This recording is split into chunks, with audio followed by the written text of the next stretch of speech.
everyone, welcome back.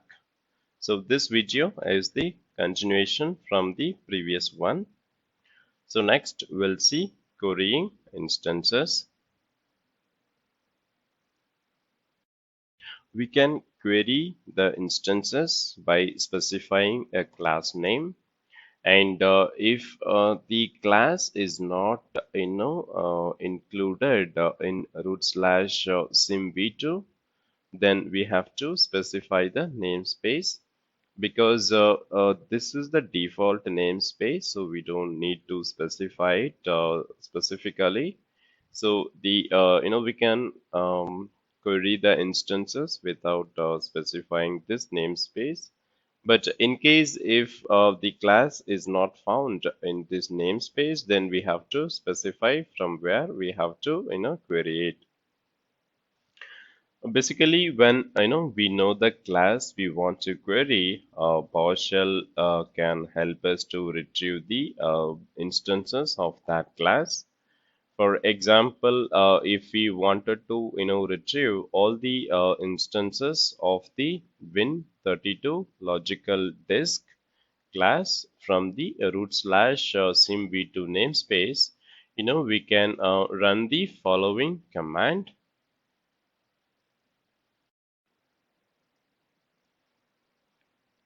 So let me run the command for both WMI and the CIM. So to get it using WMI, we can use WMI-Object and the class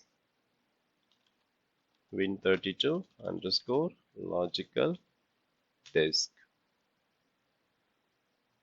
And we can also get the result using the CIM command, which is get-CIM instance and specify the class name. So here we will be using class name as the parameter in CIM, and in the WMI we'll just use the class as the parameter to specify the class name. Here we'll mention the Win32 logical disk.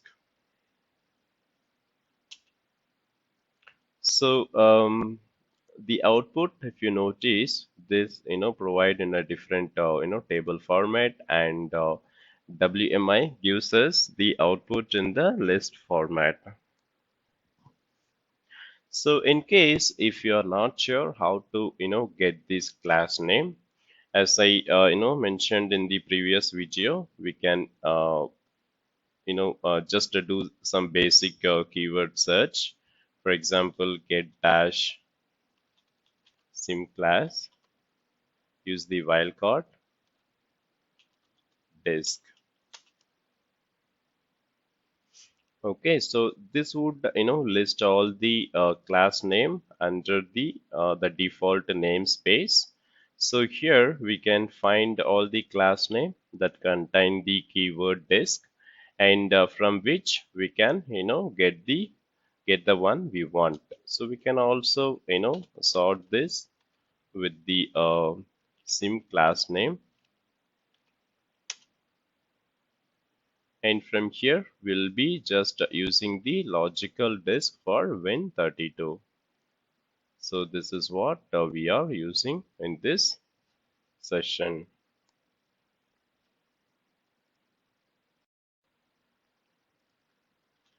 As I mentioned, we can run this without specifying the namespace. For example, get-sim instance, we can specify the namespace, which is root/CIM-v2, and the class name, which is Win32 underscore logical disk, and we get the output. In the similar way, we can run this command without specifying the namespace. We just ran it in the previous command, and we can also run this command without specifying the class name, because both the dash class parameter for the get-WMI object and the dash class name for the get dash sim instance or positional. That means we can also run it without that. Get dash WMI object, and I'm just specifying the class name logical disk. Okay, I can also run the same command using sim get dash sim instance win32 logical disk. So as you have noticed, I have not mentioned the namespace, which is root slash sim v2, which is the default one, and I have not specified the dash class name parameter as well. By default, both the commands will retrieve all the available instances of the specified class. We can also specify the filter criteria if we wanted to specifically retrieve any smaller set of instances. So for example, we can retrieve only the instances of this logical disk for which the drive type, which is equal to 3. The drive type property is mentioned 3 here. So if we wanted to get the output of that, we can use the filter criteria. So let us see the command for that. Get dash WMI object, and the class that we want to get the instance, which is win32 logical disk. And here I'm specifying the filter, which is drive type equal 3. So this would list only the drive type equal to 3 from this logical disk. So in similar way, to get this output using the sim command, we can use the get dash sim instance and the class name, which is win32 logical disk, and the similar way I'll be specifying the filter drive type equal 3. Okay, in the same way, if you wanted to get the drive type equal 2 or 5 or whatever, we can just use this filter option to get that output. So in this example, we used the win32 logical disk, right? So here the drive type property of 3 that represent the local fixed disk, and a value of 5, this one. So this represent an optical disk, which is the DVD drive.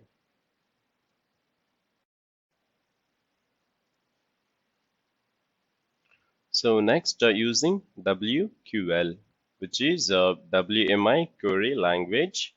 So both WMI and CIM accept query statement, which is written in the WQL. So these query statements are commonly used in the VB script, which is Microsoft Visual Basic Scripting.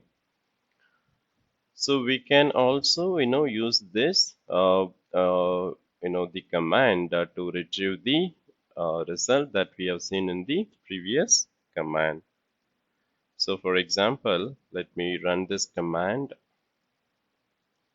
get WMI object, and using the query parameter like we use in the VB script, and here I can use the select all from win32 logical disk where drive type equal 3.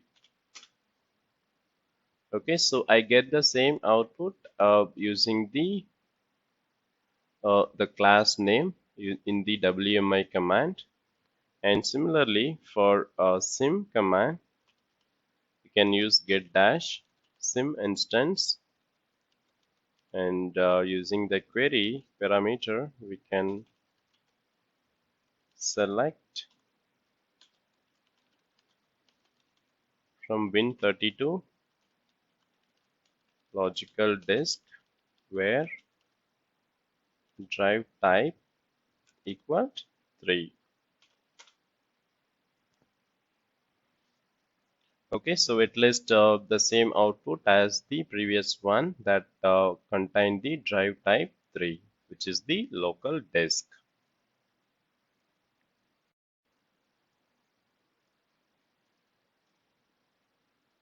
Okay, next we'll see connecting to remote computers. So we can use both the WMI and SIM commands to connect to the remote computer. And when we connect to the remote computer, we can also, specify alternatively the credential for the remote computer. But we do not have to, specify the credential for the local computer. So the WMI commands, here we can use the dash computer name as the parameter where we can specify the remote computer name or the IP address. We can also, specify multiple computer name, which is, a comma separated list, or we can provide it as the, parenthetical command. Here, we can also, have the parameter called dash credential, which we have to specify the alternate username and password. So when we use that dash credential parameter, you will be prompted for the password. So let us see an example here. So using WMI command, a dash WMI object, I'm specifying the computer name parameter and specify the computer name followed by the parameter. And then I'm supplying the credential parameter so that it would ask me to enter the credential for that username, administrator, and the class I'm using to get the BIOS version of this computer. So as you noticed, it's asking me to enter the password for the user which I have mentioned. So let me enter the password. Okay, now I get the output, which is the BIOS version. It also produced the serial number, name, and the version. Okay, so here if we specify multiple computer name, then the PowerShell will contact uh, the each host name that we have mentioned at a time in the order. And in case if one computer fails, then the command will produce an error and then it will continue to the remaining computer. So in the other hand, sim command also support the dash computer name parameter. So we can use these to create the ad hoc connection. However, this sim command doesn't accept the dash credential parameter. So only the WMI command accept the dash credential parameter. So let us see this get dash sim instance class name win32 underscore BIOS and the computer name LAN-DC1. So we also got the similar output as the previous one using WMI. So how does it work means it will by default use the same credential as this machine, and it will use that to that remote machine and get the output. So it will use the signed in user already, which is the editor/administrator, and then it will get the information.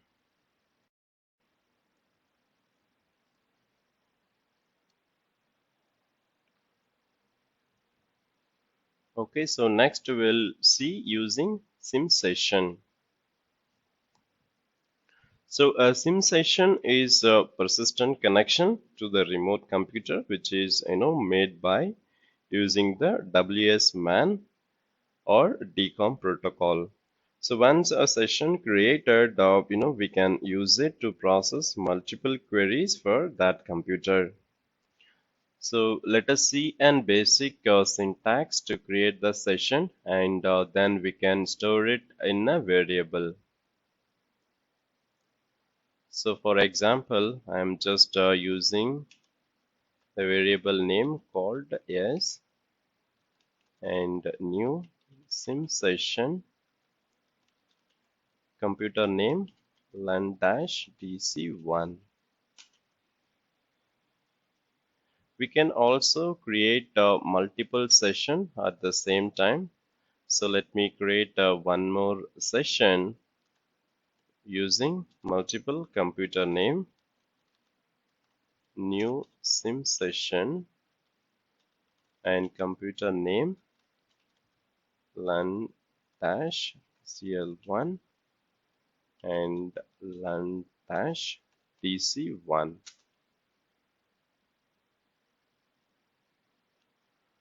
Okay, so looks like since it's a local computer, I guess it is not accepting for the CL1. So when we have one or more session in a variable, we can send that queries to the session. For example, we can run CIM instance and the CIM session that we have created, so we can pass the variable which is yes, and the class name will use Win32 operating system. Okay, so this we got it from the remote computer LAN-DC1. So remember that the session are designed to work best in the domain environment between computers in the same domain or in the clustered domain. So we can also use the session option command, which will allow us to specify many settings. Let us see an example for that to create session using the DCOM instead of WS-MAN. Example, I'm just using this variable new CIM session option, and here I am specifying the protocol which is a DCOM, and then creating a session new CIM session, computer name which is LAN-DC1, and the session option I'll be using the OPT variable which is DCOM protocol. Okay, so if I run get dash CIM instance and the class name Win32 bias, then passing the CIM session says. Okay, so here it will be using the DCOM protocol and get the output. So the CIM session remain open while we use it. So we can manually close this session using the following command: get dash CIM session and specify the computer name and issue the remove CIM session command. So this will, close the CIM session.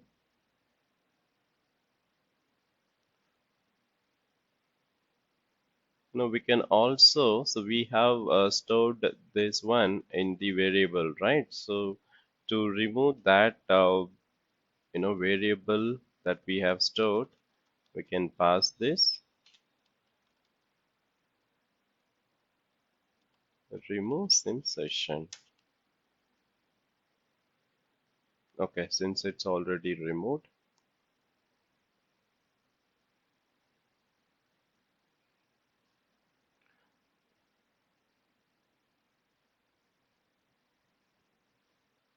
so if there is any open session, we can run this CIM session, and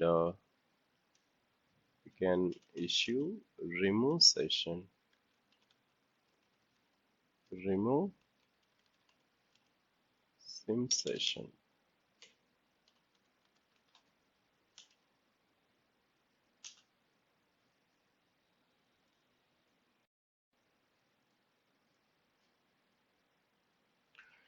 Okay, so that's it in this video. So this complete the lesson 2 in this module.